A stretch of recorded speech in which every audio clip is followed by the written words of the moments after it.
Welcome again. Today we'll start with a new session that is about the Indian heritage and culture, which is one of the major units of GS paper 1.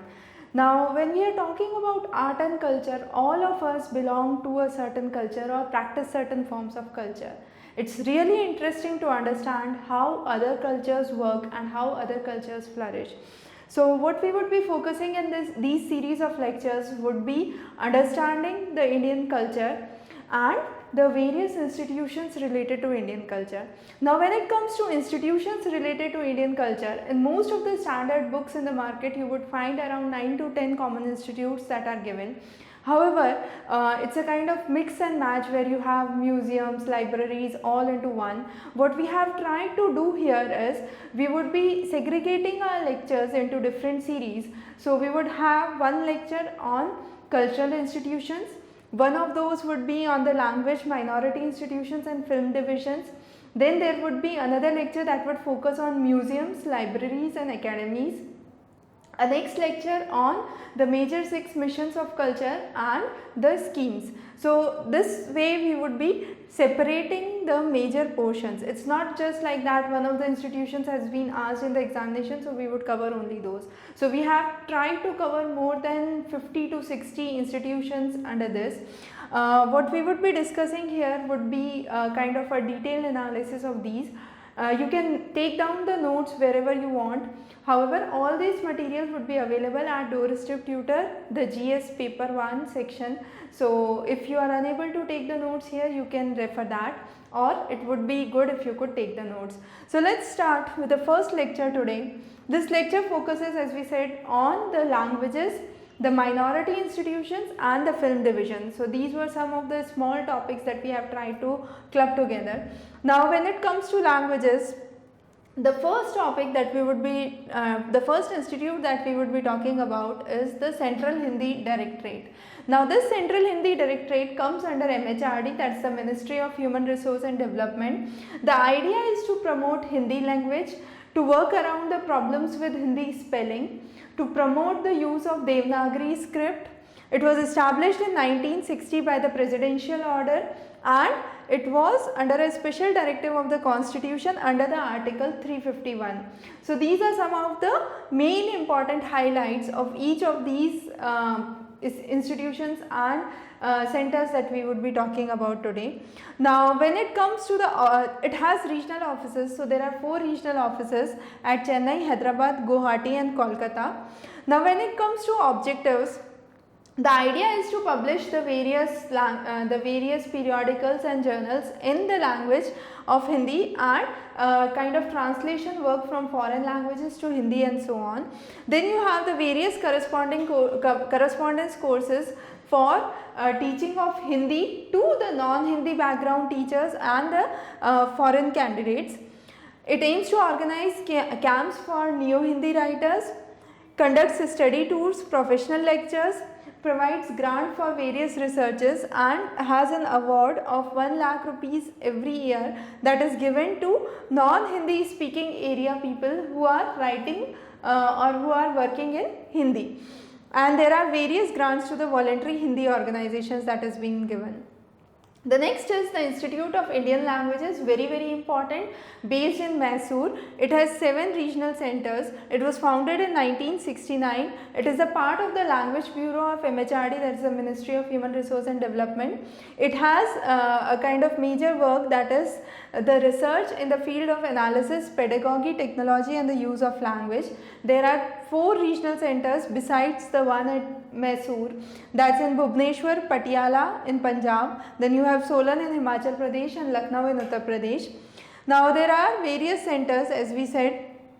So the centers include the Center for Classical Language, for Tribal Language, for Lexicography, that's the writing style. Then you have the Literacy Studies for Testing and Evaluation, Information in Languages and Material Production. So there are 7 basic centers for this.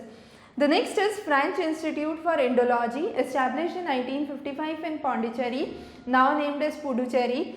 It's a kind of French institute, financially autonomous and has a main branch in Delhi and it's a kind of sub branch of this main branch. The research area is mainly the French language and the Indian language and culture, and idea is to promote knowledge and training. It has researches in 3 areas. One is Indology, that's the Indian society, the Indian culture and the Indian history. The next is social sciences, mainly the contemporary social dynamics, and finally ecology, that talks about the sustainable and the environmental development. The next is, now we would be covering a series of Buddhist institutes, and then we will be moving to Islamic institutes. So the first among the Buddhist institute is the Central Institute of Buddhist Studies, established in Leh in 1959. It is affiliated to Sampurnanand Sanskrit University of Varanasi. It works for the Buddhist philosophy. Sanskrit, English, Tibetan and Pali are other languages which are taught besides the Buddhist philosophy. So the main idea here in this university is the study of Buddhist language. The next is Central Institute of Himalayan Culture Studies, again very important because it has been recently established in 2010. It's not so recent, but recent in the terms of the developments in the art and cultural field. So it's located in Dahung in Kamang district in Arunachal Pradesh. Now the basic idea for the Central Institute for Himalayan Studies is to protect the culture, the Buddhist philosophies, to protect the areas of higher learning, mainly for Buddhist studies, Bhuti language and the Himalayan studies with the pedagogy methods, to inculcate the awareness of the various cultural ethos and specifically the northeastern region, and to teach traditional arts and crafts along with the modern skill set. The next is Central University for Tibetan Studies. Now when it comes to Buddhism and Tibetan studies, they are more or less kind of interlinked or interrelated phenomena, because the region of Tibet was under the influence of Buddhism for long. So you have the Central University of Tibetan Studies. Now this was originally known as the Central Institute of Higher Tibetan Studies. It was founded in Sarnath in 1967, and in 1988 it was converted to a deemed university. It is a kind of autonomous organization under Ministry of Culture. It aims to preserve the Tibetan culture and the various Buddhist languages. Now in this university you have students coming in from Nepal, Bhutan and Mongolia. From Nepal mainly they are from Sherpas, Lamas, Mustang and Dolpo. Now the courses that are taught include the Tibetan medicine, that is Sowa Rigpa, astrology and fine arts. In 2009 this institute was declared as an institute of national importance, and that's again very important.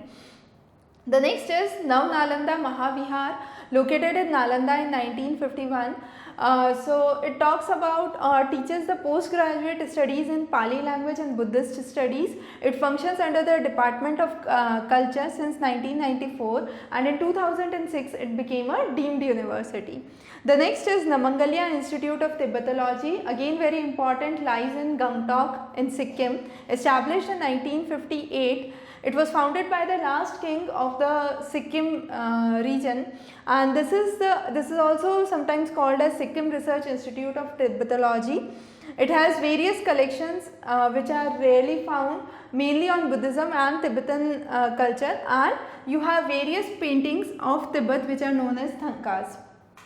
Now these were the Buddhist minority groups or the Buddhist centers. Now moving on to the Islamic centers.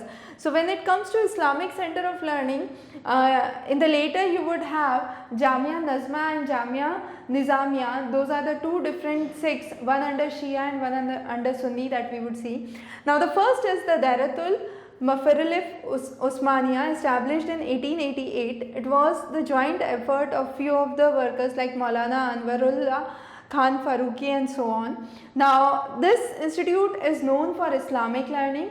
The idea is mainly editing and research department. So what it does is procures and publishes the various manuscripts of the scholars which were written in Arabic and Islamic language. Now some of the major publications from this institute are here. So you have to know these. So some of the things you have to just know, and even if you are unable to remember all the publications, try to remember at least one or two publications, so you can suffice your answer better. The next is Darul Musanif. It was established in 1914 in Azamgarh, Uttar Pradesh. It was initiated by Maulana Shibli Nomani. The idea is to nurture the scholarly authors. So all the authors working for the Islamic work are being honored here. They try to create, translate and compile the literary works. There are various printing and publications that are done at this academy. Some of the important publications includes the biography of Prophet Muhammad, which is known as Sirantun Nabi, which occurs in 6 volume, and then there is another monthly journal which is known as Marif. The next is Darul Uloom. It was started in Deoband in Uttar Pradesh, founded in 1866 by Haji Muhammad Abid Hussain, and it's one of the major Islamic learning centers. There are nearly 13 academic records with 22 disciplines regarding the Islamic learning, law of inheritance and so on. There are various, it provides the various certificate courses which are not only recognized in India but also worldwide, with universities like Al-Azhar University in Cairo and Medina University of Saudi Arabia. So it has a kind of global presence. The governing body is headed by Sarpatash or a chancellor.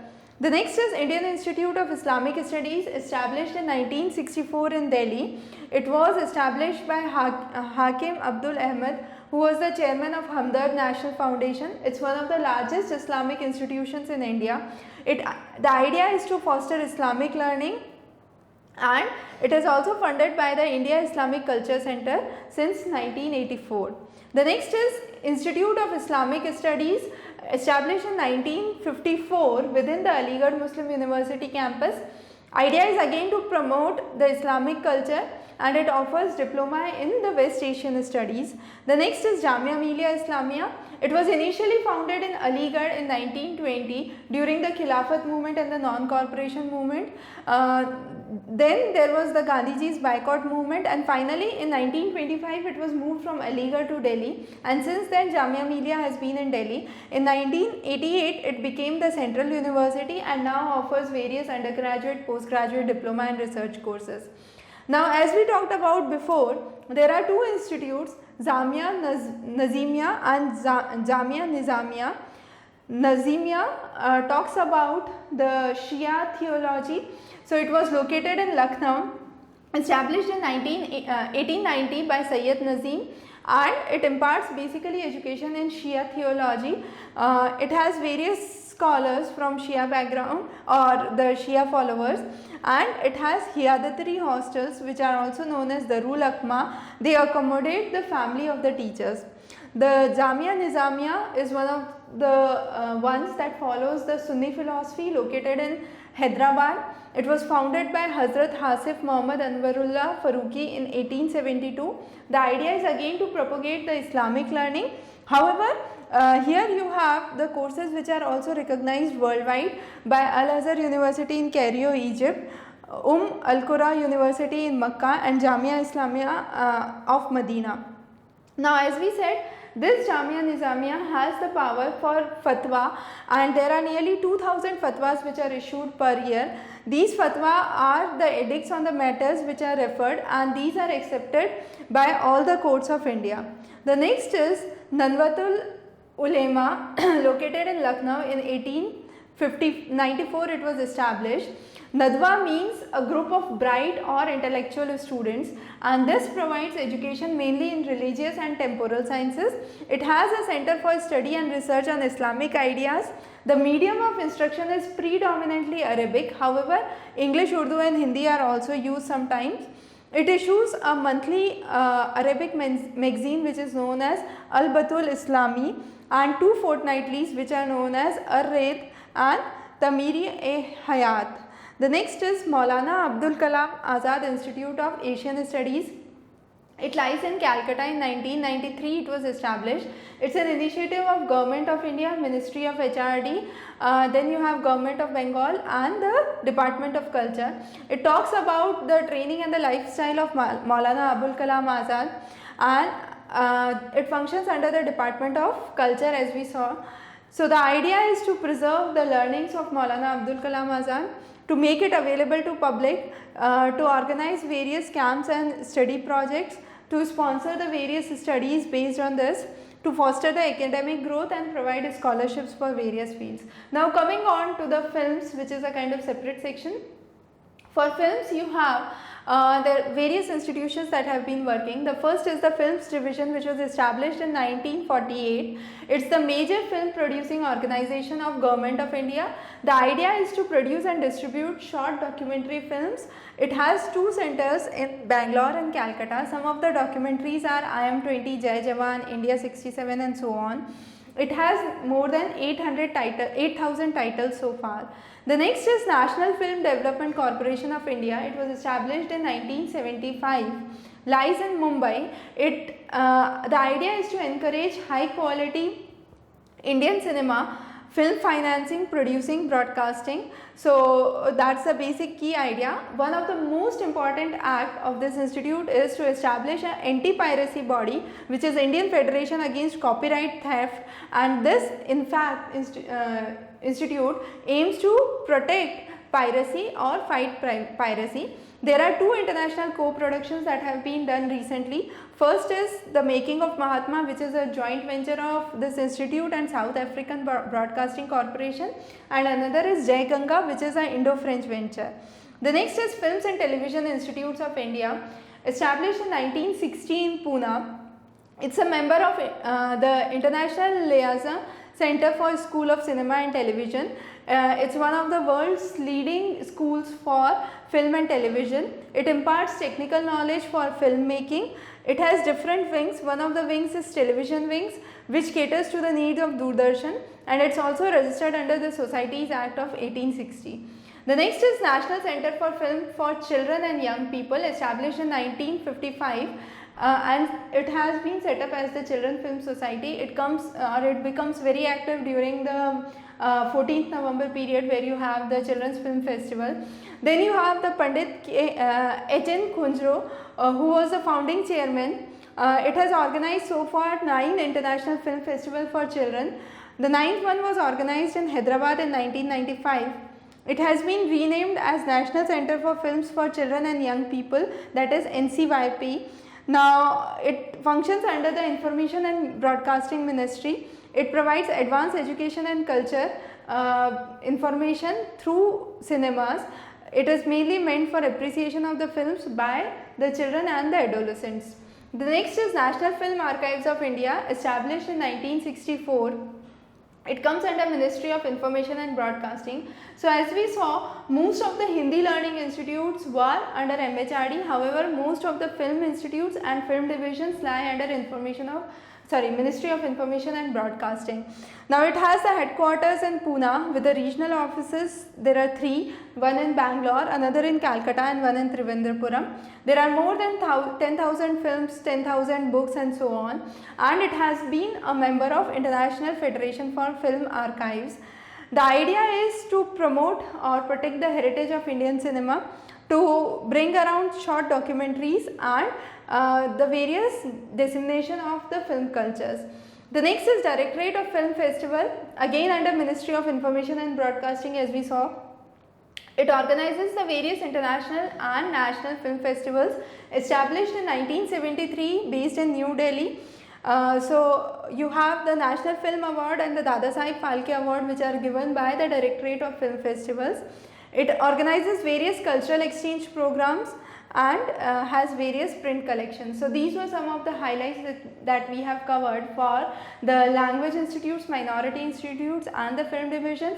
In the next class, we would be considering the 3 academies. Along with that, we will be talking about the National School of Drama, the various museums, the major museums and the major libraries which are linked with the cultural heritage. So stay tuned for our lectures on Indian heritage and culture. Have a good day ahead.